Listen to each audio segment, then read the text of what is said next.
से पाक है अल्लाह तबारक व तआला, बुलंद बाला है। उस अल्लाह के सामने अगर किसी को खड़ा नहीं होने दिया जा रहा है तो अब वो अपने आप को तसव्वुर करे कि वो कौन है। जब एक लीडर के पास एक मैले झोले आदमी को नहीं खड़ा होने दिया जा रहा है, इसका मतलब ये हुआ कि जिसको नमाज पढ़ने की तौफीक नहीं हुई है उस बदबख्त से अल्लाह तबारक व तआला सख्त नफरत करता है। अल्लाह अकबर। इसीलिए तो उसे ऐसी पाकीज़ा और शफाफ जगह में खड़े होने की तौफीक नहीं दी, इसीलिए तौफीक नहीं दी।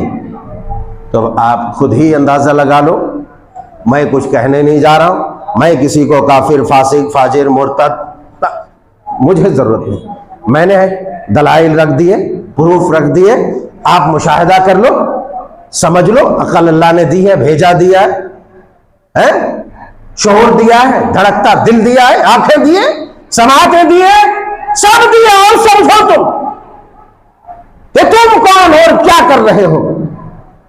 अगर अल्लाह ने तुझे अपनी मस्जिद में आने की तौफीक नहीं दी, अपने हुजूर खड़े होने की तौफीक नहीं दी, तो समझ जाओ कि तुम बदतरीन खलाइक में सो।